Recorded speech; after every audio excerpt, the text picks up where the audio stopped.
Hello and welcome to the Turn 4 podcast. If this is your first time listening, welcome. If you're a regular listener, welcome back. Hey, Tim. Hey, Dan. Hey, today we have a very special guest today. Today's guest was born in Northport, New York, and graduated from Dartmouth College in 1973 with a Bachelor of Arts degree in foreign language. While at Dartmouth, our guest won varsity letters in cross country and track. He even made the finals of the U.S. Olympic Trials Marathon event twice, all while attending Emory University School of Law.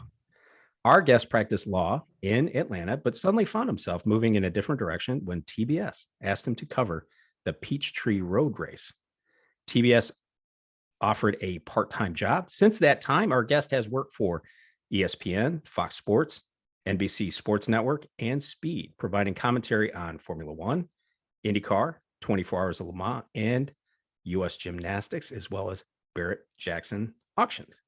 It is our great pleasure to welcome Bob Varsha to Turn 4. Welcome, Bob. Thank you very much, Dan. And you too, Tim. It's a pleasure to be with you. Yeah, thanks for joining us. Yeah, it's a thrill to have you join us. Thank you so much. How are you? I'm doing great, thanks. Have mild temperatures here in Atlanta, so we can get out and take long walks and enjoy the beginning of the holiday season. So my health is good. My cancer is in remission. I'm feeling pretty good about things right about now. I have a lot to be grateful for. Mm-hmm. That is great. That is awesome. So you have a lot of curves and turns in that intro there. Can you tell us and our listeners what drove you to pursue a career as a broadcaster? Well, I often hear from young people who graduate from TV and film programs in universities and colleges, and they ask, how can I get a job in the business? And I have to tell them, I have no idea, because my job found me. I did not train for it. I came to Atlanta to go to Emory Law School in 1973, finished that, took the bar, found a job, began practicing law. But you mentioned my personal running background, which led me to the Atlanta Track Club. Back then, I figured my running career was over when I graduated from college, but in the middle 70s, all over the country and the world for that matter, running was booming. Everybody wanted to run. Everybody wanted to run marathons. So I fell in with the very successful Atlanta Track Club, wound up as their executive director. And in that capacity, I was the organizer of our big midsummer event, the July 4th Atlanta Journal-Constitution Peachtree Road Race. We get 65,000 people running a 10K down the main drag here in Atlanta in the heat of July 4th, if you can believe that. But by that time, by 1980 or so, I had sort of transitioned back to a full law career when the phone rang from the folks at Turner Broadcasting, who thought the Peachtree Road Race, which was then about 15,000 people, but still the biggest in the world, and they wanted to televise it. They needed someone who knew about it, because nobody in their sports department at CNN knew anything about running. So they asked me, I don't know where they got my number, but they called and asked me if I would be sort of a color commentator. And I said yes. And we did the broadcast and shook hands, and I figured that was the end of it. But about 6 weeks later, they called back and asked if I would like to audition for a part-time job doing news and sports. Turner was a very small company then, and non-union shop, so we could do all sorts of things. I fell in with some terrific people. And I started out doing little 30-second news headline reads in the commercial breaks of the late night movies. So I could do it while still being involved in running and in the law. But as time went by, openings came up, put my hand in the air for this, that, or the other assignment. Next thing you know, I was flying off to Korea for the opening of the Olympic Village, and all of these things I never would have dreamed of otherwise. And while I was at Turner, I fell in with a group called World Sports Enterprises. It was an independent production company doing motorsports. They did the first ever motorsports news anthology show, I guess you'd say, called Motor Week Illustrated, which went on the air, I am reminded by one of my colleagues, 40 years ago this January, and became a motorsports guy. I'd grown up in the suburbs of New York. I really didn't know anything about motorsports or lots of other sports for that matter. But I began going to the racetracks, doing what we call video news releases. I'd go there with a cameraman, shoot highlights of the race, interview people, and prepare a little 90-second to 2-minute feature on the highlights of the race, so that we put it up on the satellite. Anybody, any news organization in the country that wanted it for their sports segment could use it free of charge. Through that connection, I then met the folks from ESPN who said, well, as long as you're coming here, why don't you host our coverage of the great Camel GT series, the days of the GTP cars and the arrival of the Porsche 962 and all that sort of thing. So I did that. And through ESPN, pretty soon I was doing gymnastics and ski racing and figure skating and swimming and equestrian and archery and all these things that I knew nothing about. So part of the challenge was to bone up quickly, and I loved it, loved every minute of it. So it didn't take long before I transitioned out of practicing law and into a full-time television career. I've been very lucky in that way. Were you married at the time when you transitioned out of law into broadcasting? I was, I was courting my wife, you might say. My wife, Karen, and I married in 1983. So I was in the very early years of my TV career. I was pretty much out of law at that time, but she had a great job at Coca-Cola. So, we were okay. My father, on the other hand, was horrified. His son, the lawyer, was now going to be his son, the TV talking hairdo. And, but as soon as his friends started telling him, hey, I saw your son on TV, it was great. Then he kind of took pride in what I was doing in the family way. That's funny that you mentioned that, because I was actually going to say that. I mean, I have two college age kids, and I just think, what did your folks think, right? Like, they had to have some sort of input on that. That's great. Got to let them fly. Yeah. Was there someone out there in broadcasting that inspired you? Yes, I would say that the sports broadcast personality that I appreciated most was the late Jim McKay, who hosted ABC's Wide World of Sports for many years. Because of my running and my totally unintended involvement in the Olympic movement, no matter in how shallow a way, I was very much impressed by Jim McKay's performance during the '72 Olympics in Munich, when we had the horrible massacre of the Israeli athletes. And I think that was really my first epiphany when it came to the power of television in these situations, when a sports story becomes a news story. And I remember really enjoying that and appreciating it. And then even more so when one of my law school part-time jobs included waiting tables at a fancy restaurant in downtown Atlanta. And one night, lo and behold, in came Jim McKay with the great golfer Dave Marr. They were in Atlanta doing the US Open or something. And I got to wait on them, which was a real kick for me. And I got autographs and all that fanboy stuff. Yeah. But I think the one guy that I really enjoyed was Jim McKay, because he too came to television prominence from another line of journalism. He did not train as a TV guy. He was a news writer. And I appreciated the aspect of it too. Roone Arledge was running ABC at that time. That was the crazy days of network television, when money was no object. Design it, build it, buy it, whatever, which Roone outlined in a book that he wrote shortly before he passed away years ago, called Roone, which I recommend to anybody with an interest in the TV, sports, and news business. It's crazy. It really is. So to get all the work that you got, did you have to transition from you doing it yourself, where you were seeking employment? You said they sort of came to you, but did you have an agent at some point? Did that sort of morph into having an agent that was looking for additional work for you? Or tell us a little bit about that. Well, for the vast majority of my career, I haven't had an agent, basically because I didn't need one, because as you say, a lot of the work just came to me. I mentioned that I've been fortunate, and I was in that connection too, because as we transitioned into the cable era, you remember Ted Turner's famous phrase, "I was cable before cable was cool." Suddenly there's this massive vacuum and demand for content. So, TV networks were springing up left, right, center, and everybody was trying to figure out, what to do and who to do it for them and so on. So there was plenty of opportunity back there in the early 80s. And ESPN was a great example of that. They were a very small company up in Bristol, Connecticut when I first got involved with them.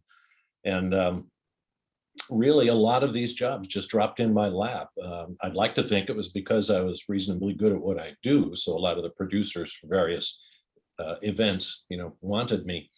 But I did have an agent for a few years for the very reason you mentioned. I didn't need him so much to negotiate contracts because they were really, there wasn't much negotiating room in the early days of cable. There just wasn't a lot of money being thrown around.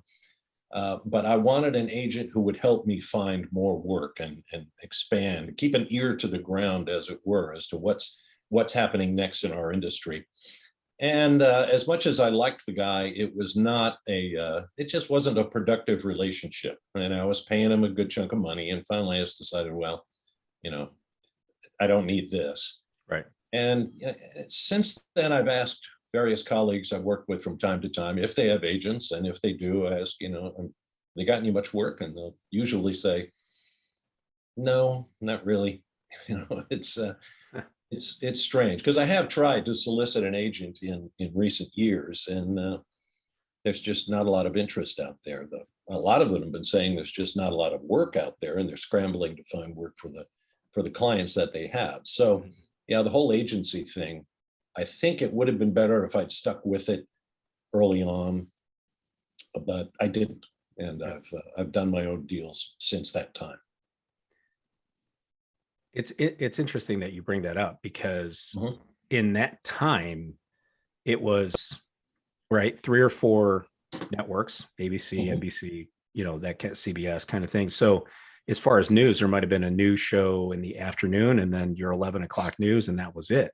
Yeah. But as cable starts to grow and some of these cable channels start to grow, they are looking for content because now we've got all this space, we've got these channels, we've got these time slots that we have to fill. And that's something that I think we forget, right? Because Tim and I are of an age where that's how we grew up as well, right? Watching this kind of get off the ground and start to get there. But it is actually a very good perspective on that. So I'm going to talk a little bit about IndyCar. So for us, I think our first introduction to you as an open wheel broadcaster was the 1996 US 500. Okay. For me, right? Like thinking back at it when we see first. Yeah. Can you describe the moment you realized that the Indy 500 was going on just a couple of 100 miles away, and here you were broadcasting at this event, and it was the reality of a breakaway in U.S. open wheel racing? Well, it really brought things into perspective. I had been doing IndyCar or Champ Car, CART as it was known, for a few years before that. But the whole thing imploded.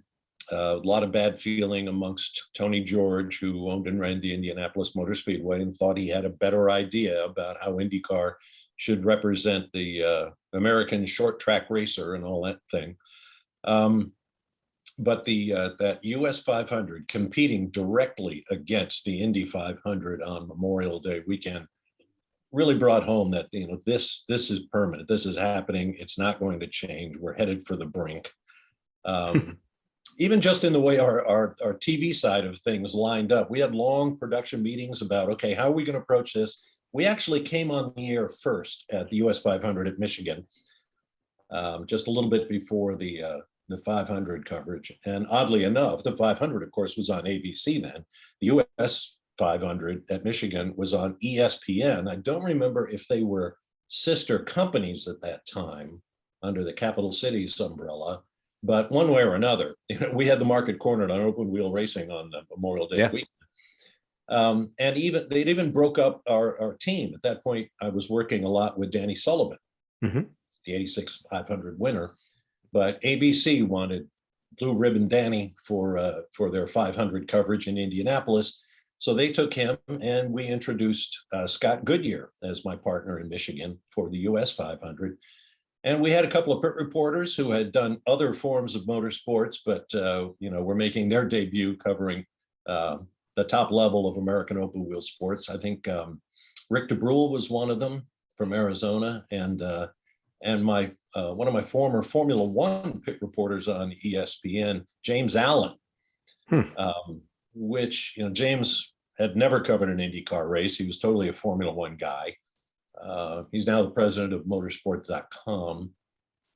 And as it turned out on the day, of course, we start the race, big crash. We don't even take the green flag. Everybody goes back to the pit lane and pulling out backup cars and all this kind of stuff. And so we're killing time. We're filling, we're interviewing. It's like a rain delay. We're just interviewing everything that moves. And although James was not really conversant with the nuances of IndyCars, he knew all of the Europeans who were there, including the engineers and mechanics and folks, not just the drivers. So he was a tremendous resource going up and down the pit lane, finding all these people that we could chat with, including a lot of people that regular viewers of IndyCar weren't familiar with. So that turned out well. And a funny story in connection with that, Danny Sullivan told me later that he and Paul Page and the crew at Indy were watching a monitor over there in the corner of our race while they were getting ready to start their race. And as we came down and we're doing the 3 wide thing and we're coming around and there's this huge collision and cars go everywhere, Danny told me later, he almost blurted out on the air, "Oh, there's a crash, what's horrible's happening." It's like, "Oh, wait a minute, no, they're not here, there." Right. So we had a good laugh about that afterwards. But it was, it was a big moment in lots of different ways. A lot of hubris on the part of the folks from Champ Car and Kart, and I really enjoyed all of them. But they thought, by God, we were going to stick it to the speedway. Yep. I didn't feel that way, and it was unfortunate that we were in this position, but it was all hands on deck, and we're going to tell you that all the great stars of IndyCar were here in Michigan, not there in Indianapolis. I mean, it was a bare knuckle thing, commercially and otherwise. Of course, it didn't last, but for a while there, it was pretty wild and crazy.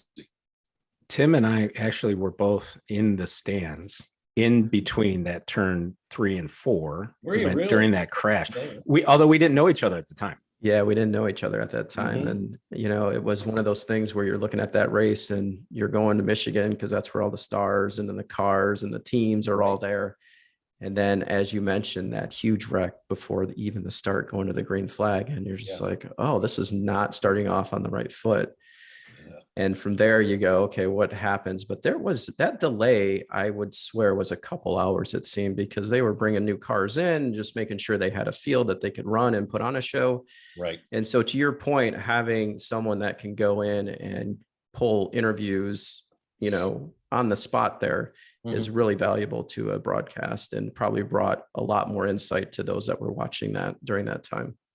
Yeah, I think there were some hidden benefits to the whole situation as we got a chance to really break things down and talk about not only the political events of the day, but also the nuances of IndyCar, which was fun. We had, God, it was so much fun back then. Multiple chassis constructors, multiple engine builders, 2 kinds of tires on the racetrack, Goodyear and Firestone or Bridgestone or whoever it was at the time. Yeah, those were great days. I mean, you're walking around talking to the Dan Gurneys and Roger Penske's and Chip Ganassi's of the world. It was kind of dazzling for me, not only as a journalist, but as a fan. Sure. To get to talk with these guys. So in that, I was there for qualifying. And I don't know if you remember that qualifying was delayed because it actually snowed a little bit in May here in Michigan. So they had to delay it a little bit. It was super cold. They had some of these flurries, but we had the scanners on, my friend Billy, who I was with at the time, and at the qualifying.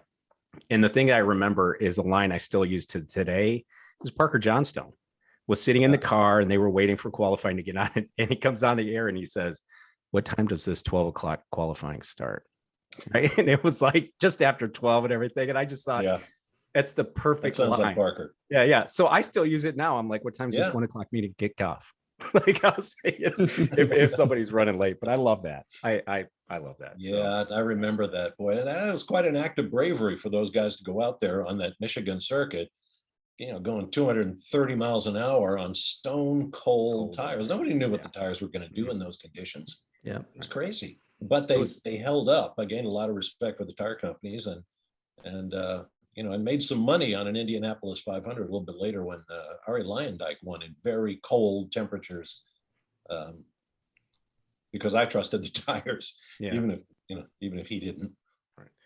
Yeah, and Jimmy Vasser won the US 500 that year. That $1 first million one, yeah. bucks. Yep. And Yeah. then uttered the immortal line, "Who needs milk in Victory Lane?" I don't know what he was drinking, but it wasn't milk. Ah, it's so funny. That's Yeah. awesome. A lot of people have pointed to the damage caused by the split. I read the book earlier this year from Mhm. John Oriovitz. But how about can you identify any good that might have come from that time? Well, it's funny. A few years ago, well, actually more years ago than I'd like to remember, I spoke with Tom Anderson, who has spent a half a century in the sport as a mechanic, as a team manager, worked for all of the big teams at one time or another, about that subject. What was it like? There was so much bad feeling. Was there any silver lining to the whole situation? And Tom said, well, when you think about it, if you took the Indy Racing League as originally constituted and the Champ Car Series at the time and added them all up, there was, Tom's number was something like 50 plus teams out there in the two series combined. And that's a lot of jobs and a lot of mortgages and college educations and car payments and all that kind of stuff.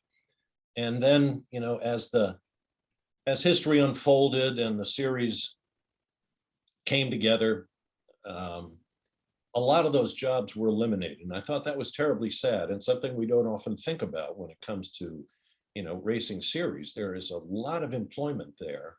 And so, losing a car here and a car there is not just a driver out of work. It's, it's a lot of people behind him out of work. So, those were kind of halcyon days in a lot of ways, because much like what I said earlier about what the cable industry did to television, suddenly you had this demand for IndyCar open wheel expertise in terms of engineering and mechanics and and what have you. So it was kind of fun in a way in those days. It was anything goes in lots of ways, lots of innovation going on. I mean, the vehicles that Dan Gurney's team brought to the track were really interesting cars. So we lost that when the two series came together. Has there been any enduring good in all of it? Certainly the popularity level of IndyCar totally tanked, and they've been building and building and building to get it back. It's a very promising time right now, I'd have to say, with Roger Penske's ownership. I think the series will get a lot of good leadership and a lot of good ideas. I think Jay Fry and company are doing a terrific job. I anticipate, though I have no evidence to support it, that that IndyCar will become an international series once again in the not too distant future, when the ground is prepared and the teams are financially stable and the incentives and the rewards are out there to increase the size of the field, maybe get another engine manufacturer out there. I think the best days for IndyCar are still ahead of them. Yeah, I agree with that. And that is one thing with Roger Penske taking over the Speedway and taking over the series. I think if you have somebody who carries a big stick, right, who really brings a name and a certain gravitas to any conversation about sponsorship or new venues and engine manufacturers, it's Roger Penske. I'm gonna go on a diversion here. So I think on this air, I've ridiculously said, what do you do in a day when Roger Penske is no longer available or no longer wanting to run or no longer able to run the series and the Speedway? We don't know enough, right? We're just fans, but we don't know enough about how this hierarchy is built and how the company structure is and things like that. But what I have ridiculously said here was, to me, just as a fan, the only person I can think of who has that just matter of fact kind of attitude, this is what we're going to do and it's the right decision, is Chip Ganassi. Yeah, you could certainly make that argument. Right. Chip has done really, really well. Another guy you might want to keep your eye on is Michael Andretti. What Michael has achieved since he got out of the race car is to me is phenomenal. I had a chat with his late brother John, who came to be on Dave Despain's show in our Fox days, And I had a long chat with John about Michael. And I said, that he's got all of these teams and all of these series. And John said, I don't think Michael has ever been as happy around a race car as he is as a team owner and deal maker. He was never terribly happy as a driver. Not that he wasn't happy, but it wasn't as satisfying for him, I think. He was constantly in Mario's shadow and all that sort of thing, even though Michael certainly did his share of winning. Had he won the 500 once, I think he would be a lot happier, but that's not how all turned out. But boy, once he got out there and start cutting deals and running multiple teams in multiple countries and multiple series, I think that shows a tremendous amount of leadership on Michael's part. And I wouldn't be a bit surprised if he's taken a page out of Roger Penske's book. Roger is above all a tremendous delegator. My old colleague David Hobbs, who drove for Roger in IndyCar, partnering Mark Donohue and what have you, was always a tremendous admirer of Roger. And he would tell the story of going into Roger's office to talk about something, and the phone would ring. Of course, Roger would have a bank with all sorts of buttons lit up with all the conversations that were going on. And Roger would say, excuse me a minute. And he would punch the button, and it was Joe from the race shop who had a question about, tire pressures or, what setup we were going to go to the next racetrack with. And Roger would give him chapter and verse what they had decided. Then it would hang up and hit another button, and it would be a manager from one of Roger's far-flung network of dealerships, car dealerships. And Roger would ask him how he was doing and how his kids were doing by name, and tell him exactly what he needed done on the dealership side. And, it would go down this succession of blinking lights on Roger's phone, and he would instantly, change horses from topic to topic. And David said he just sat there gobsmacked. He'd never seen anybody do something like this. But that's Roger's style. And I suspect there's a little of that in Michael, probably a little of that in Chip. Nobody runs one of these organizations, particularly the really successful ones like Ganassi, like Andretti, like Penske, without a lot of very good people working for him. For sure. And so, any of those guys could rise to the top in the event there was a vacuum at the very top. But, I think Roger and his people have put together a great organization at IndyCar right now. And I'm sure if there needs to be a succession plan, there's going to be one there, and it's going to be a good one. Certainly. So you mentioned Michael Andretti, and then we, of course, had the news where Michael was interested in buying a Formula One team, Sauber, Alfa Romeo. So that comes as no surprise to you, certainly. I think that was out there. No, not at all. No, Michael told me, gosh, when did the Circuit of the Americas in Austin open? It was 2010, I guess. Oh, I was interviewing Michael in front of a crowd. And I said, do you have any interest in Formula One? And he said, oh, yeah. It's very much unfinished business for Michael. He had that partial season with McLaren that was so unhappy for him. I think he'd like to go back and, make a splash in that puddle. It's a shame the Sauber thing didn't go through. These teams are all talking about buying teams, because if you try to build, there's room for 2 more teams in Formula One on the grid. But to start a team from scratch, you've got to pay a $200 million deposit to help compensate the teams who have already been there for the prize money they are now going to lose under the Formula One system of distributing prize money. So everybody, including Audi and Porsche, who are very much in the rumor mill right now about them getting into Formula One, they don't want to start a factory team from scratch. They're going to want to acquire a team. So Audi is looking at McLaren, and Porsche is looking at Williams, and there's a lot going on right now. And I think that same sort of thing drives Michael's desires right now. I don't know who the next candidates are out there, but Michael says he has the money in hand to take up the cudgel with an existing team, and it wouldn't surprise me. Yeah, I don't know what that move is like. I think part of it is exactly what you said, and that's unfinished business for Michael Andretti. I don't know. And I'm not exactly a play it safe necessarily kind of person, but I just feel like I don't know if I would want to wade into those waters, into those Formula One waters as an owner, and it still seems very, very political to me. And it just seems like Very. just an animal that is just waiting to pounce. There was a book written years ago called The Piranha Club, which is about Formula One. And yes, it's very political. It's very cutthroat.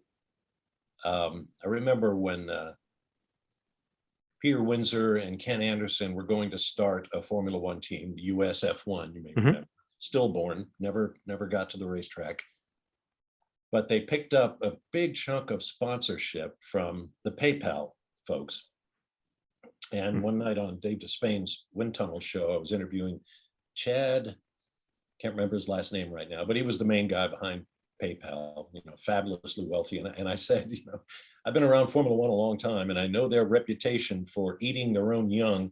Have you been approached by other teams now that you've made it clear that you're interested in a sponsorship deal? And he rolled his eyes and said, oh yeah. Sure. The Ferraris and the McLarens and the very successful all the way down to the little fish have all come out of the woodwork to tell him they've got a better idea if he wants to spend money in F1. Sure. It's wild. So let's stay in Formula One. I'm going to break this up into two eras, right? So the question is, what do you think of the product today versus pre-hybrid era? I like it. I mean, I am a Formula One fan, dyed in the wool. The change to the hybrid program has alienated a bunch of folks. It's such a difficult question. Racing can be very schizophrenic. You have to decide what you want to be. What do we represent? Now you have the group of fans who say, well, I just want the cars to be wild and crazy, and I want to watch these guys fly around, and I want to know in my heart of hearts, I could never do that. But if the cars are going around, like some of the sports car series we see right now, where the pace car has more horsepower than the guys who are actually competing for the check, that kind of takes some of the shine off it. I have a little practice, I think I could do that. No, race cars have to be crazy.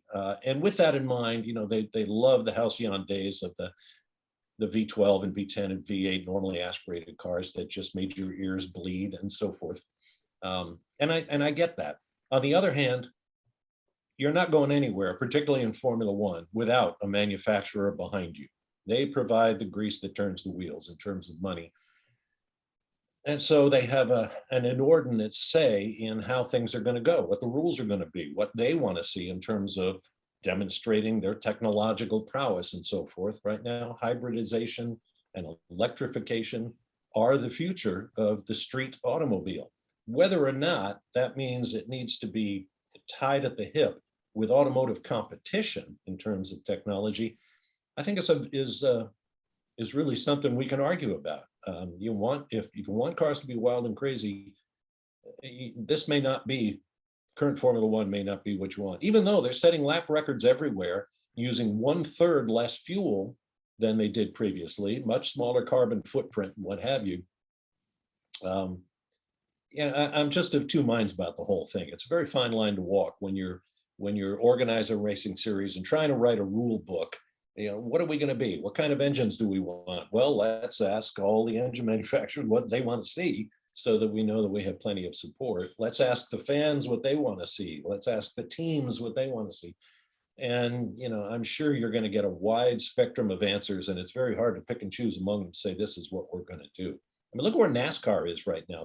The new NASCAR car is going to involve carbon fiber and lots of spec parts and all this kind of stuff, which is a pretty impressive step for a series that just went from carburetors to electronic fuel injection not too very long ago. Right. True. That's right. Yeah. So there's new management, new ideas at NASCAR too, but how that's going to go down with the paying public remains to be seen. Will they have the full fields? Will they have the kind of fan support? Ticket prices are a big part of that. I think everybody could cut their ticket prices and it would be to their benefit. But that's just me. I'm getting off topic. I think those new NASCAR bodies are about as sexy as they've ever been. Right. Oh, yeah, I think the ones that are coming now. Yeah. They're also going to be expensive, I think. Sure. So speaking of the V12s and the V10s and stuff like that, Pato Award just was at Laguna, and he was in Mika Hakkinen's McLaren. And Yeah. there was video out there of that car going around the track, and the sound is just amazing. Mhm. Something that you don't get today with the hybrid.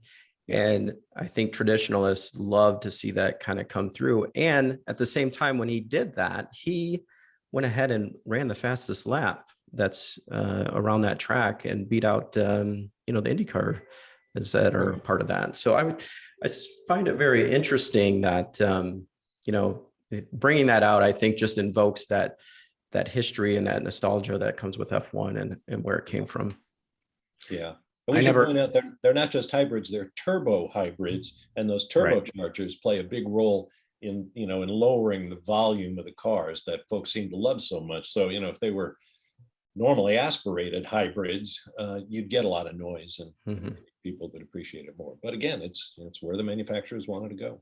Yep. I love the noise. I think part of like what you said, right? Sure. The reason why I fell in love with it, I remember seeing Formula One in Detroit, downtown Detroit, in the 80s. I was a kid and it was so unbelievably loud. And then of course, sitting in the stands at Michigan Speedway, watching Indy cars go around there. And then, that time of the split when Toyota had some innovation there where, like you said, right, the turbo kind of dampens the noise. Well, Toyota was only running exhaust through the turbo, like on one side. So it was super loud. I think that's the loudest Indy cars have ever been, was that old Toyota TRD Indy car engine. But I love the noise. I got to see Formula One in 2018 at COTA.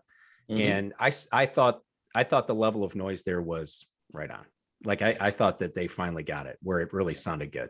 It was fun to be out there. High revs make high excitement. No question. Yeah, for sure. So staying in Formula One, so McLaren and Alpine both won races this year. But when I sit down on Formula One Grand Prix weekends, I really expect to see Lewis Hamilton or Max Verstappen win. Yeah. I'm not saying I like that, or I'm not saying that's a good thing. I'm just saying this is what Formula One has become to me. Versus IndyCar, where I feel most of the grid are contenders for the win.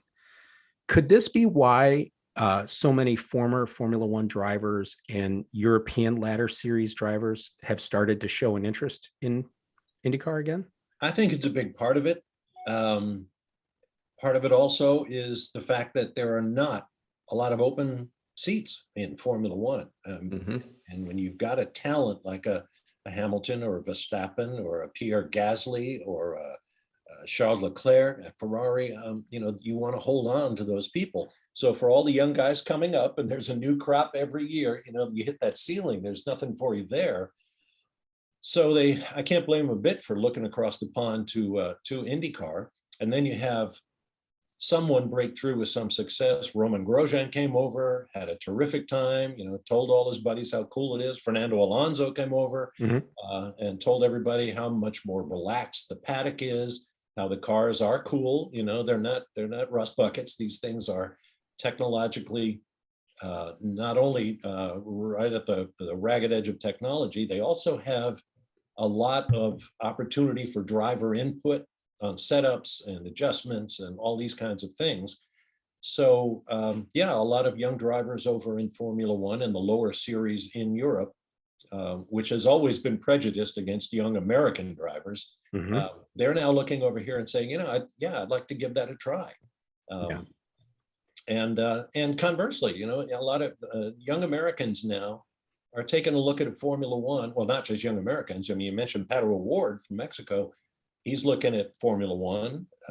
Colton Herta was mentioned right out in public by Michael Andretti, saying if he got a Formula One team, he'd put Colton in a seat. So there's an energy to the driver market now, and the options available to young drivers here and abroad are becoming more clear. And hopefully that will continue. And hopefully we'll get more teams and more cars, and we get more opportunity and more exciting talent. Yeah, and I think with McLaren coming over and purchasing Sam Schmidt's car team, that says a lot too, right? To all the folks in Europe to go, hey, McLaren's investing. Now they have a 75% ship ownership. that's a ladder system, if you will. If you say I come to IndyCar and I'm going to drive for McLaren, you can get to Formula One through that system, or at least I would think, that's a possibility for those drivers. Yeah, I credit Zach Brown, who runs the McLaren Formula One program, with opening eyes, if you will, to the potential of what's going on over here. I mean, you bring some European kid over here on qualifying day at the Indianapolis 500 and tell them to look up in those grandstands, and this is your audience. These are your fans. That's got to be kind of breathtaking. Sure, sure. And that opportunity for McLaren can work both ways, where if they have a F2 or F3 driver that they just that they want to keep in the family, right, there could be IndyCar opportunities for them as well, or Indy Lights opportunities for them as well. Yeah, I mean, one of the first IndyCar owners, to my knowledge, who really dipped a toe in the waters of European talent was Chip Ganassi. For sure. I mean, Chip, had a good relationship with Sir Frank Williams, who we sadly lost this week. Chip wanted what every owner wants. You want somebody who gets up to speed quickly, who doesn't break the race car, and who has good racecraft. So Formula 3000 in its heyday over in Europe was a great place to find the Juan Pablo Montoyas and the Alex Zanardis of the world. And Chip made good use of it. Yeah, he did. He really did. So when you were broadcasting Formula One, you started broadcasting that on site, right?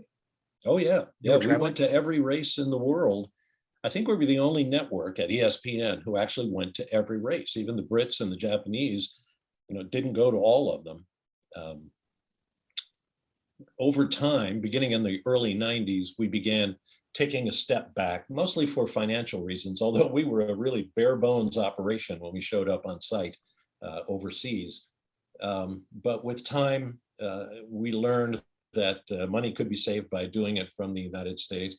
It was a different kind of broadcasting challenge, but it was helpful that we had been to a lot of these racetracks. Now, in the late stages of my Formula One broadcasting career, I knew Silverstone, Monza, Monaco, places like that.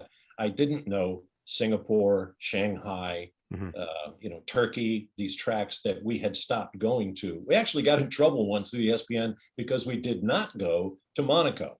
And apparently the exec said, why didn't you go to Monaco? Well, we don't go to many of the other ones. And now it's rampant in the industry. I mean, college sports, the Olympics, soccer, all these kinds of things. A lot of them are broadcast from studios now, which is kind of unfortunate. I mean, I understand all the savings and financial elements and all that stuff, but it's so much different as a broadcaster, as a journalist, if I may, when you're looking somebody in the eye and you're asking them a question and they know you're there all the time. They know you're not turning over rocks and raking the muck to try to gain eyeballs by throwing somebody under the bus. And they'll give you much better answers face to face than they will, if you call them on the phone or send them an email or something like that. So, I miss that on the scene element. Plus, we went to so many great places in the world and working with guys, whether it was Economaki or Hobbs or John Bizignano or, Will Buxton or Peter Windsor, or all the folks we dealt with over the years, Steve Matchett, of course. We had some adventures and some great times. So when you were doing the show with Steve and with David Hobbs, it was in a studio, right? That was in a studio because the rights had gone to the new Speed Vision network, which broadcast out of facilities in Stamford, Connecticut. And we actually had the only 4-man booth that I have ever worked with, which is asking for trouble in broadcast terms. But David Hobbs, Steve Matchett, Sam Posey, of course, and I would sit in this darkened studio in the wee hours of the morning with our monitors set up and our computers and all that kind of stuff. And it all worked out really well because I think everybody understood their role. I was the host, Dave is the driver guy, Steve is the mechanic guy, and Sam is just the eminence grease, who could really put a huge sense of perspective and context in a situation in very few words. And finally, he moved to the role of the introduction. He would do his essays to start the broadcast, which became very, very popular. But yeah, we were buried in the studio in Stamford, Connecticut. And you guys would sit there and you'd have multiple monitors and watch the race. And Well, you'd basically have one program monitor. I mean, say, we're looking at our own feeds here. You'd have one program monitor, one timing and scoring screen, and one what we call the producer's ISO monitor, where the producer might tell me, okay, look at the ISO monitor. I've got a replay that I want to run, and I want to make sure you understand what you're looking at before we actually put it up on the program. So yeah, 3 monitors can do it. gotcha. Sounds like a lot's going on in that room It does. in order to make that come together and be very cohesive for the listener to watch and hear you guys talk and make it Oh, real yeah. time. It's like one of those things that's not an easy task. It's probably easier, like you said, to be on site and be there live rather than, in a studio in Connecticut. Yeah, well, in both cases, you're working with a feed that you are not assembling.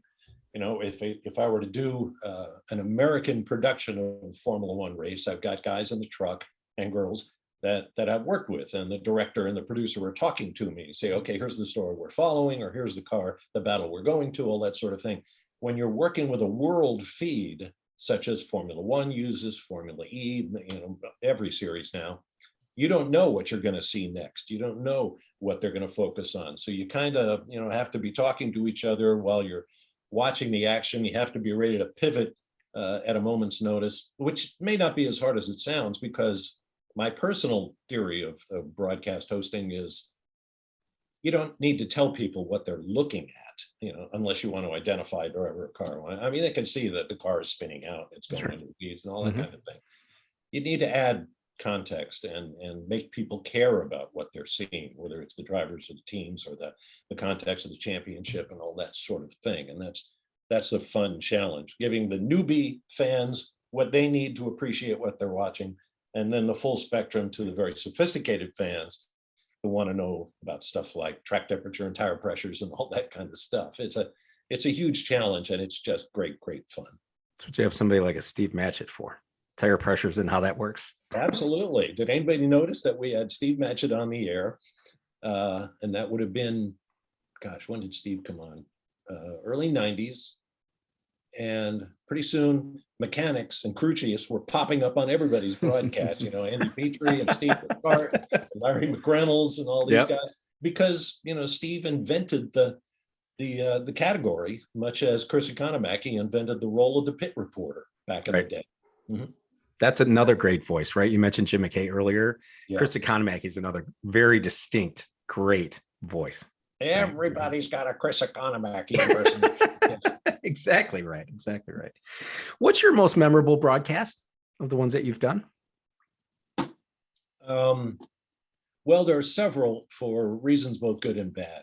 Certainly the most exciting moments I've broadcast were, well, 2. One in 2008, final race of the championship, Lewis Hamilton versus Felipe Massa, Brazilian Grand Prix, changeable weather conditions. Massa has to win the race and have Lewis finish no higher than 6 or no higher than 7 to claim the championship for Ferrari. Lewis needs to finish 6th or better to claim the championship, no matter what Massa does. Race goes on, starts to drizzle with rain. Some guys pit for intermediate tires. Some guys stay out on slicks, one of whom is Timo Glock for the Toyota team.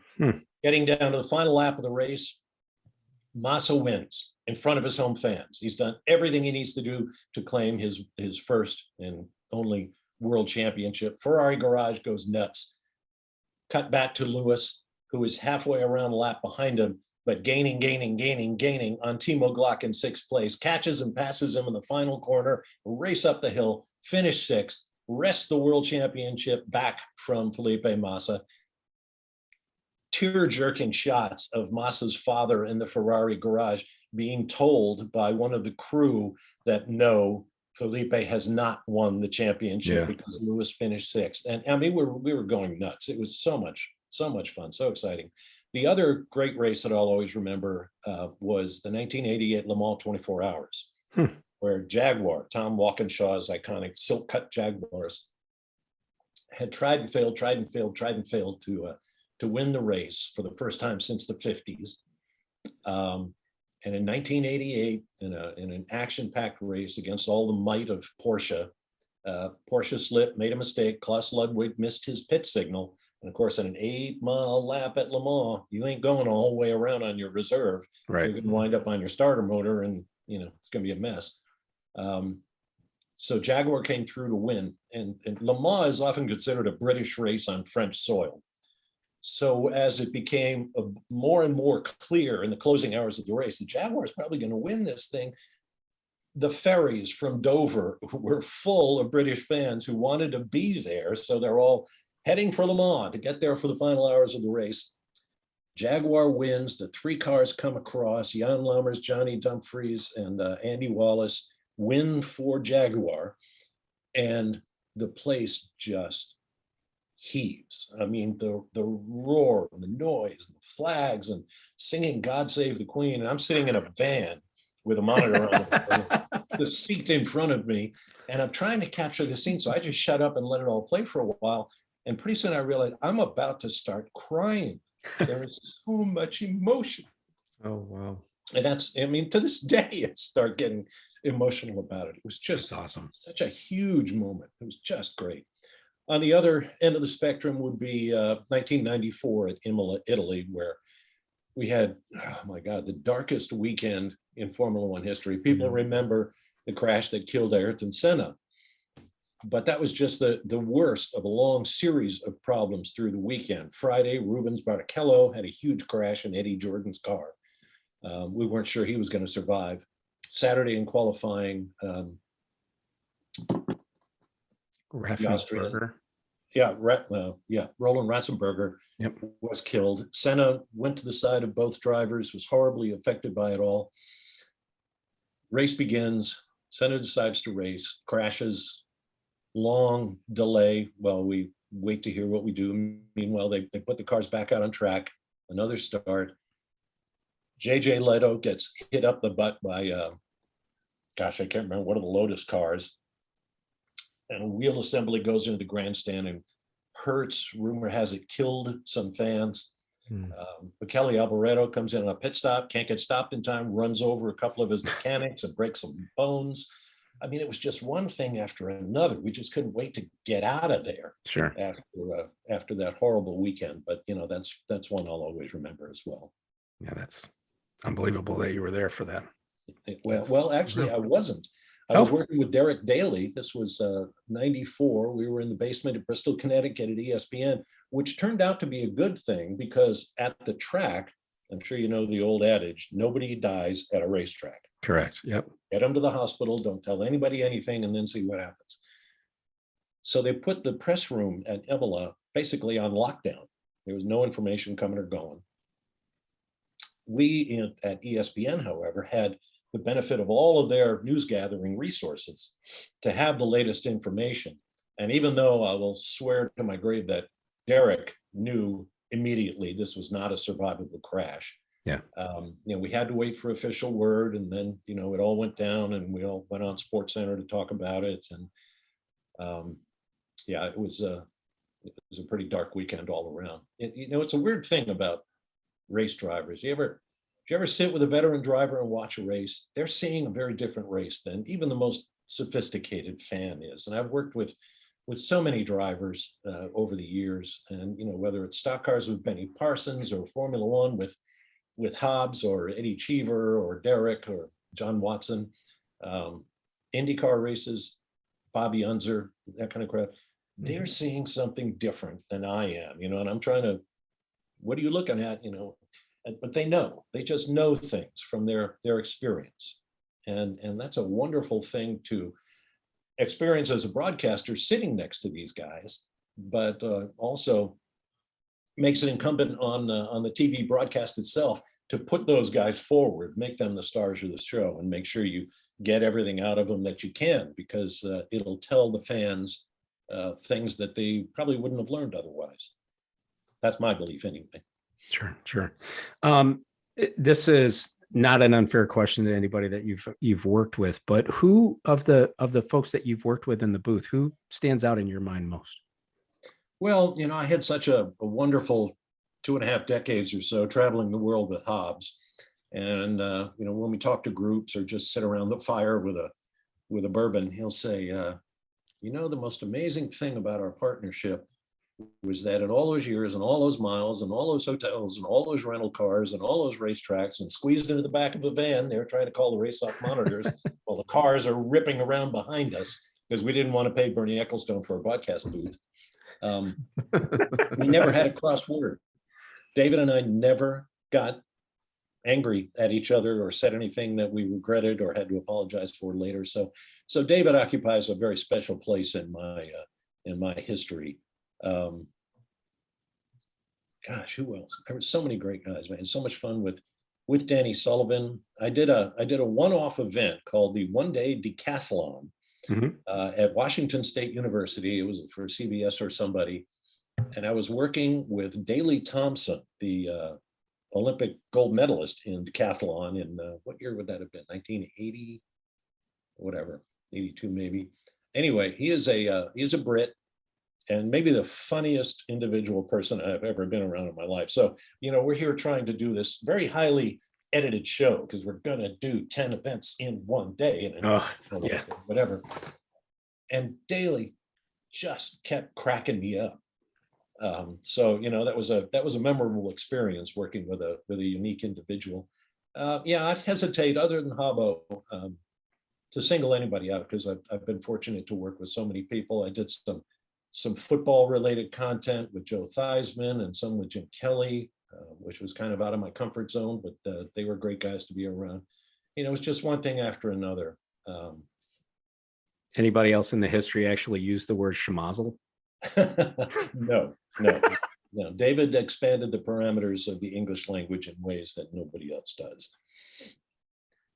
You've also seen a lot of great drivers. Who in particular stands out to you? Probably the most compelling driving personality I've ever been around is Alex Zanardi. Not just because of his exploits behind the car, which are pretty spectacular. It was always entertaining to watch Alex and his engineer, Mo Nunn, work together on Chip's cars.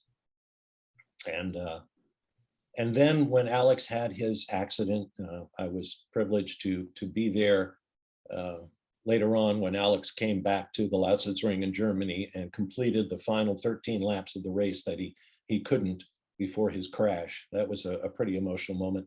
And then I had the chance to interview Alex and his wife Daniela at their home in Monaco and go on Alex's boat. The Kahuna Matata was the name of Alex's big cabin cruiser. And it couldn't be more perfectly named for a guy like Alex, who at that point could take off his prosthetic legs. And of course, he had rebuilt his whole body to become an Olympic medal winning hand cyclist.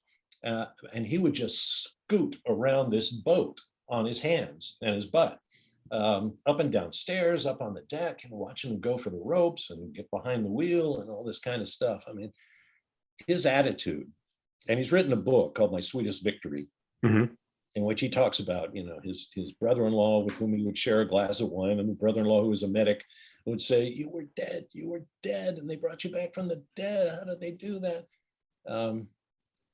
And Alex's lighter moments when he would sit down and twist one prosthetic leg so that the foot was up in the air and the bottom of his shoe was here. And he said, look, because I can just put my glass of wine right there and use my hands the way an Italian has to do when they're talking about anything. He's just, he's in dire straits right now. And we all look for more information about Alex after his collision with a truck on an Italian road early this year. But I have no doubt that, given a sliver of a chance, Alex, he'll come through it all and be his old self. At least I hope so. Or, we've all lost something special in our lives.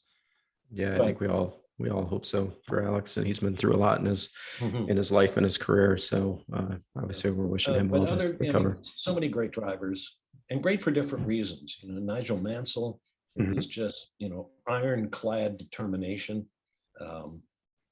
Michael Schumacher with his incredible physical gifts and physical fitness.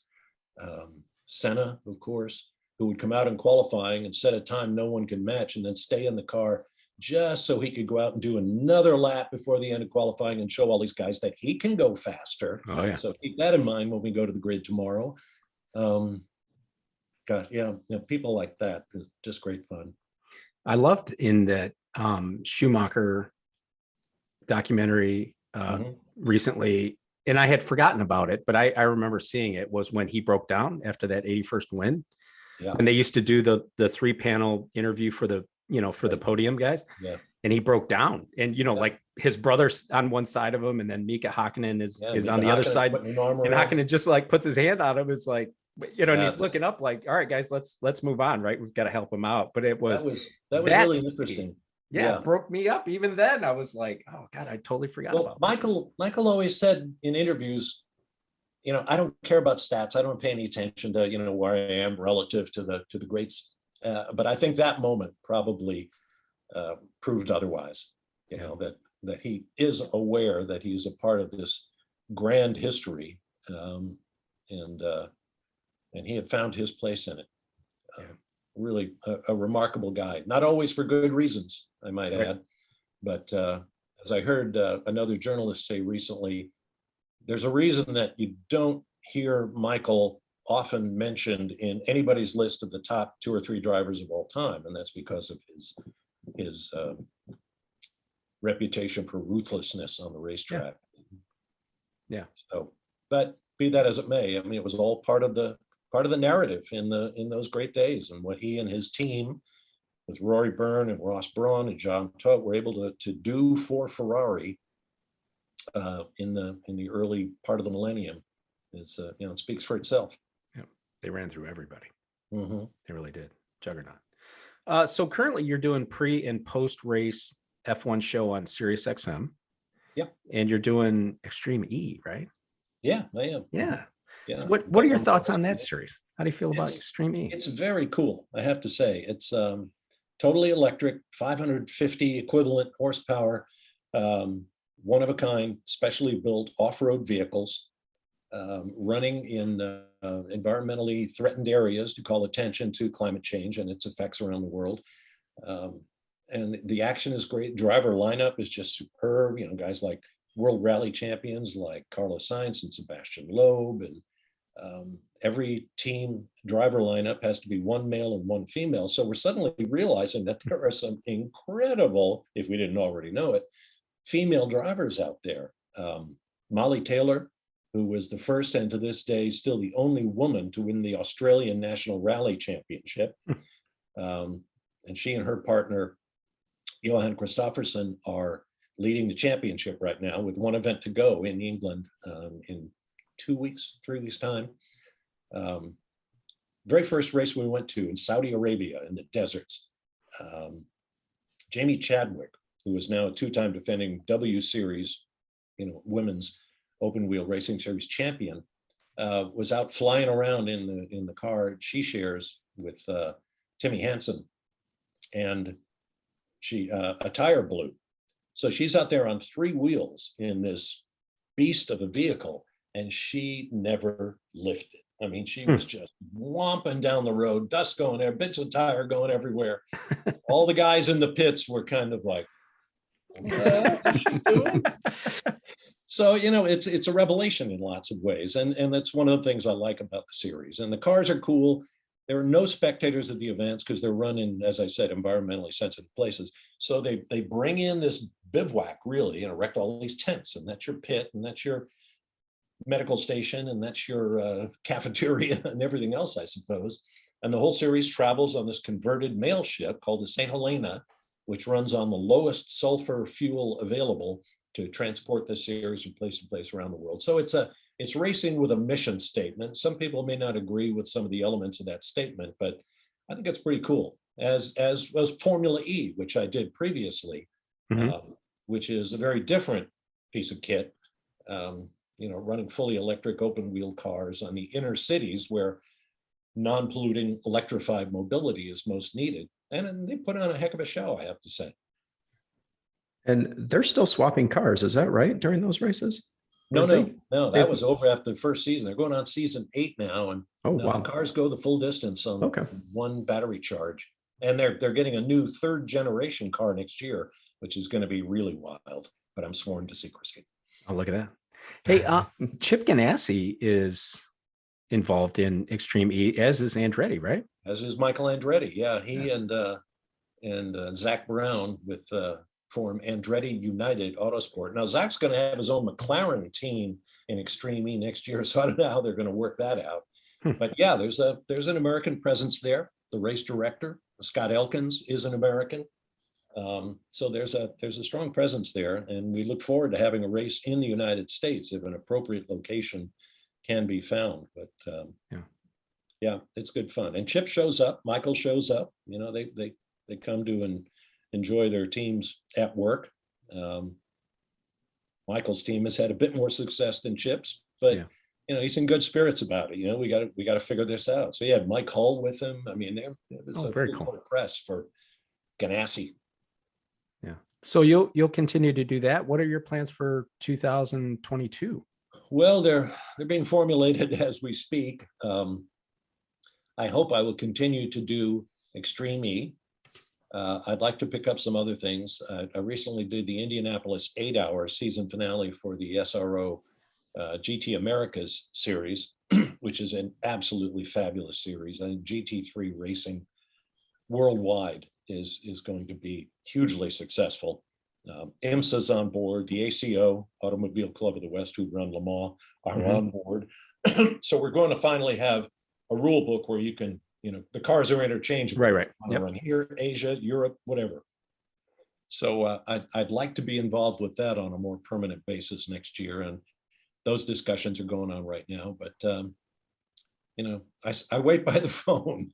Yeah. Which is probably a mistake. I have you know, reached out to some series, and some have already set their plans for next year. Others have not, and so I'm just trying to stay active and relevant. I think taking a look at your Twitter feed and the comments that you see on Twitter, you have a lot of fans out there. You got a lot of people who love seeing you on these broadcasts, and you do a terrific job engaging with those folks as well. Is that important to you? Do you enjoy that? I do. You know, we all know there are elements of the Twitterverse, if you will, trolls that are not exactly sublime. But I do enjoy engaging with fans. I don't see why you wouldn't, frankly, as a broadcaster, because you want to know what people want to know. You know, what's good or bad? What would they like to see more of or less of, or what have you? So yeah, that's good fun. And I'll admit freely that there's a certain self-serving aspect to it. You know, the networks want their broadcasters and their personalities to engage, and I'm happy to do it. Sure. So you know, it's all fun, and I'm grateful for every single one of those fans. I mean, during my 2 years now of treatment for prostate cancer, coming up on my second anniversary, I mean, I had so many get well messages and support from some wonderful people through GoFundMe when I was not working at all and not in any position to work. So it's been very gratifying. You know, as I say, I've been lucky in so many ways in my career. And if this is to be the end of it, so be it. But I certainly hope it's not, because I have no hobbies. I don't own a boat. I don't play golf, yada, yada, yada. I'm right up there with Robin Miller, except I don't gamble. I do go to racetracks, and hopefully I'm not an asshole, which Robin was always proud to describe himself as. So speaking of your cancer diagnosis, so when it was announced, it was described as rare and aggressive form of prostate cancer. Yeah. How are you today, and what advice do you give the listeners on watching their prostate health? Well, certainly the second part of that question is get checked. And I tell everybody as much as I can. I was a great admirer of John Andretti, who wrote a book about his life and how much he encouraged the, you know, Check It for Andretti program for his colon cancer problems. Yeah, you know, if you're over 50 and, you know, even if you have questions, I mean, get checked. I mean, see your urologist or your regular doctor. Make sure you not only have your PSAs, your prostate specific antigen levels checked. And if you see them spike, that's an indication that something needs investigating. But also, you know, don't turn away from the idea of the old digital check, because that's how they found mine. My PSAs had not changed much, but, you know, the doctor was poking around in there, and he said, "Uh-oh, I feel something here, and we need to get it biopsied and carry on." And excuse me, that was 2 years ago, and here we are. I'm in remission. The doctors are saying good things about where we are. I've got probably another 6 to 8 months of treatment with medication for hormone, depressing my testosterone levels all the way down, because testosterone, and in the case of women, estrogen, feeds cancers in a very negative way. So by all means, get checked. If you're a female listener and your male partner doesn't want to get checked, kick his butt all the way to the doctor's office. You don't want to get behind on something like this, and not just prostate cancer, but all sorts of cancers that we see these days.